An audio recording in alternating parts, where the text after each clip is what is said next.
Greek philosophy was about pushing the boundaries of what you thought about the world as we know it.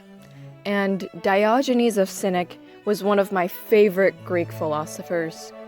And that's because he was completely, insane.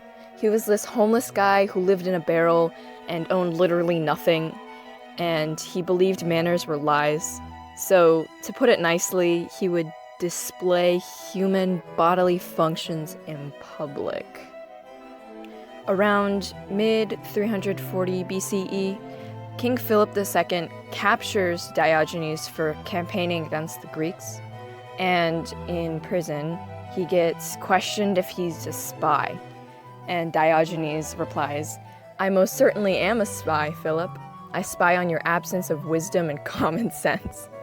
Alexander the Great, who was Philip II's son, was there and was just like, "Oh my god, this guy is so cool. I love Diogenes. He just dissed my dad." Some years later, it's 363 BCE, and King Philip II dies, and then the new king, Alexander, visits Diogenes like the little fanboy he is. Alexander finds the sleeping philosopher in his barrel and starts quoting the Iliad by Homer.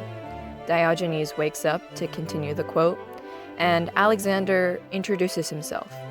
"I am Alexander the Great King." Diogenes replies, "I'm Diogenes the dog." "The dog?" "Yeah, the dog.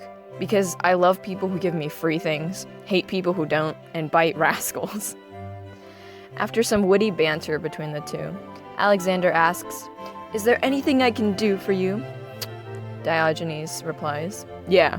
Can you move? You're blocking the sun." The royal advisors are furious.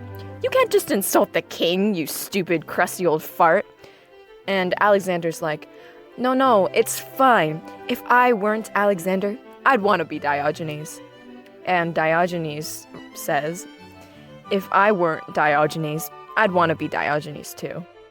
This meeting between one of the most powerful kings and the poorest of bums inspired so many artists, including Edwin Landseer, who painted the interaction, but everyone was a dog. This weird painting was said to inspire Disney to create the famous movie Lady and the Tramp, which is kind of crazy how a fanboy king and a crazy naked philosopher led to one of the highest grossing films in the 1950s about dogs in love. Moral of the story is, do meet your heroes if you already know that they're kinda insane.